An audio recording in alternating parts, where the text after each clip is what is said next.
안녕하십니까, 강희롱의 클로즈업입니다. 가수 임영웅이 출연한 첫 번째 영화죠.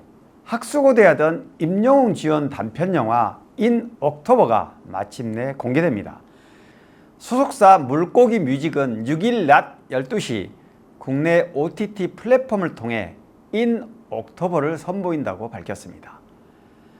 인 옥토버는 지난 5월 발매된 온기 뮤직비디오로 일부 소개됐고, 서울 월드컵 경기장 콘서트 당시에도 대형 전광판을 통해 짧게 소개된 바 있습니다.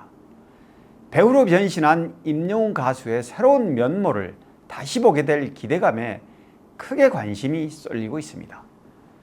사실상 본편에 해당하는 이번 영화는 30분 분량의 종말 영화, 이른바 아포칼립스 장르물로 황폐해진 세상에서 주인공을 둘러싼 사건과 극복 과정을 담았습니다. 무엇보다 복잡하고 미묘한 감정을 느끼는 임영웅의 표정 연기가 돋보이는데요. 내용은 바이러스로 황폐해진 사회에서 주인공이 여러 사건을 겪으며 극복하는 과정을 담고 있습니다. 상대 역으로 배우 안은진이 호흡을 맞췄고, 배우 현봉식이 함께 출연했습니다. 영화 개봉 소식은 스타디움 콘서트 이후 아쉬움을 달래고 있는 영웅시대한테는 단비 같은 소식인데요. 전북 익산과 충북 충주 등지에서 촬영됐고, 상영시간은 약 30분 분량입니다. 짧지만 강렬한 인상을 안기며 본편의 기대감을 높여주고 있습니다. 영시 팬들이 아니라도 일반 대중 팬들까지 임영웅의 변신을 기대하는 분위기입니다. 임영웅은 지난 5월 서울 월드컵 경기장에서 개최한 단독 콘서트 I'm Here the Stadium에서 앞으로 연기에 도전해 볼 생각이라고 말해 팬들의 열띤 환호를 받았습니다. 임영웅은 이번 연기 도전을 단순한 호기심으로만 접근하지 않았습니다. 직접 시나리오까지 쓰면서 장점을 최대한 살린 캐릭터를 만들어냈습니다. 그동안 자신의 유튜브 채널에서 숏폼 드라마 형식의 콘텐츠를 공개하며 연기의 의욕을 보여주기도 했습니다.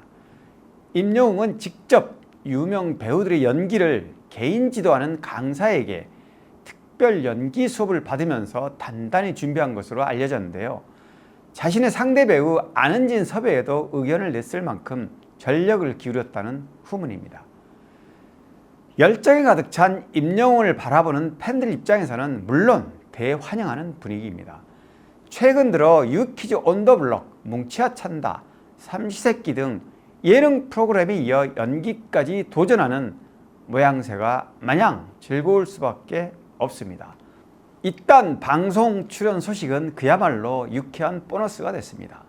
우선 나영석 예능의 꽃으로 불리는 삼시세끼에는 어떤 모습으로 등장할지 궁금해하고 있습니다.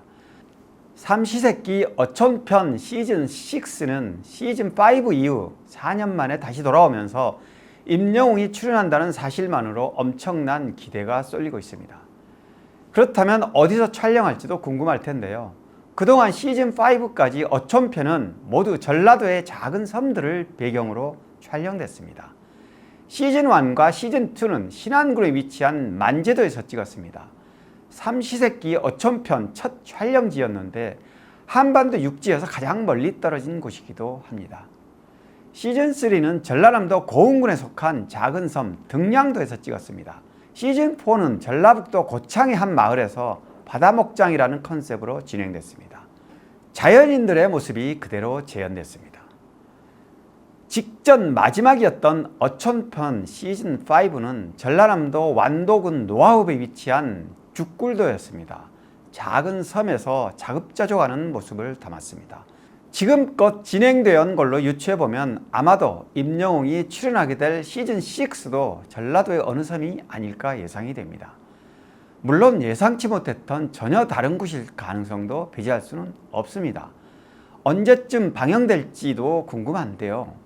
최근 촬영 계획이 밝혀진 걸로 미뤄보면 곧장 촬영에 들어가더라도 빨라야 한두 달 후에나 가능할 것 같습니다.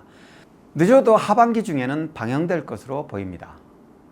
연이어 출연이 확정된 뭉치야 찬다도 이달 중에 첫 촬영이 진행될 예정입니다. 뭉찬 출연은 임영웅의 남다른 축구사랑이 맺은 결실이라고도 할 수 있는데요. 임영웅이 아마추어 축구단 리턴즈 FC 구단주 겸 선수로 활동하고 있어 벌써부터 그라운드에서 활약할 모습이 그려지고 있습니다. 뭉찬에서는 전 국가대표 축구선수 안정환으로부터 인메시로 불릴 만큼 축구광인 임영웅의 진가를 볼 수 있게 됐고, 삼시세끼에서는 평소의 소탈한 모습과 함께 임영웅의 요리 실력이 어느 정도인지 차세프 차승원과의 대결도 기대가 됩니다. 예능 프로그램의 시청률은 출연자의 역량이 절대적입니다. 임영웅은 콘서트 무대가 아닌 방송 프로그램에서 자주 볼 수 없다는 점 때문에 한 번 출연하면 당장 시청률이 폭발하고 화제를 모읍니다. 작년 9월 임영웅이 SBS 예능 미운 우리 새끼에 스페셜 MC로 출연했을 당시 시청률은 전국 16.1%, 수도권 16.4%를 찍었습니다. 분당 최고 시청률은 18.9%까지 치솟았습니다. 이는 지난해 최고 시청률 기록이었습니다. 올해는 삼시세끼와 뭉찬까지 하반기 임영웅이 다시 방송 이슈를 몰고 올 조짐이고, 그 여세를 몰아 연말 방송 시상식에도 깜짝 등장하지 않을까 기대해 봅니다. 임영웅의 방송 출연 기준은 출연료가 아니라는 건 이미 잘 알려져 있는데요. 2021년 KBS 송년 특집 위아 히어로 임영웅 스페셜쇼에 출연했을 당시 임영웅은 억대 출연료를 마다하고 출연료보다는 알찬 무대 컨셉을 조건으로 내세워 제작진들 사이에 놀라움으로 회자되기도 했습니다. 팬분들이라면 이미 다 아시는 내용이지만 CF 출연도 개런티 기준이 아닙니다. 아마 개런티 기준이라면 수십 개를 동시에 할 수도 있을 텐데요. 하지만 임영웅은 철저히 자신의 이미지를 고려해 선별하고, 심지어 영웅시대에 부담이 되는 품목이면 이마저도 제외할 정도입니다. 대중적으로 노출되어 있는 임영웅의 위상은 이처럼 상업적 측면보다는 이미지가 우선입니다. 아마도 이런 이유 때문에 임영웅을 향한 영웅시대의 지지와 사랑도 시간이 갈수록 더 뜨겁게 넘쳐나는 게 아닐까 생각됩니다. 어느 팬덤보다 결속력이 단단한 이유라고 할 수 있겠죠. 오늘은 팬들이 학수고대하던 임영웅 주연의 단편영화 인 옥토버 개봉과 관련한 소식, 그리고 이딴 예능 프로그램 출연에 얽힌 궁금한 부분들을 짚어봤습니다. 얼마 전 특정 남성 커뮤니티에서 활동하는 일부 네티즌들이 문제를 삼은 임영웅 드릉드릉 논란이 있었습니다. 영웅시대의 현명한 대체로 결국 해프닝으로 끝났지만, 이와 관련해 영시분들께서 제 유튜브에 달아준 댓글을 몇 개 읽어보겠습니다. 영웅시대는 모든 것을 감쌀 수 있는 대인배입니다. 존경하고 사랑합니다. 깔끔한 현명한 대처에 박수와 응원을 보냅니다. 잠시나마 속상했을 영웅님 힘내세요. 좋은 마음으로 생각하고 아름다운 생각으로 받아들이려 합니다. 임영웅 삼시세끼에서 볼 생각에 마음이 설레어 드릉드릉합니다. 우리 아들이 드릉드릉 코를 고는데 아들 코를 막아버려야 할까요? 강국장님, 따뜻하게 풀어내신 말씀 듣고 조금은 마음이 편안해졌습니다. 감동 어린 댓글, 소중한 말씀, 유쾌하고 재밌는 내용도 많았습니다. 애정 어린 댓글에 일일이 답글을 달아드리지 못해 죄송한 마음입니다만 하나하나 빠뜨리지 않고 다 읽고 있습니다. 지지와 응원, 따끔한 지적과 조언 늘 고마운 마음으로 새기겠습니다. 임영웅의 스타디움 공연의 여우는 꽤 시간이 흘렀는데도 여전히 가시지 않습니다. 그 열기와 흥분의 순간을 다음 달 28일 전국 CGV관에서 일제히 개봉되는 I'm Here the Stadium 더 무비로 만끽할 수 있지 않을까 기대해 봅니다. 강희롱의 클로즈업 여기까지입니다. 고맙습니다.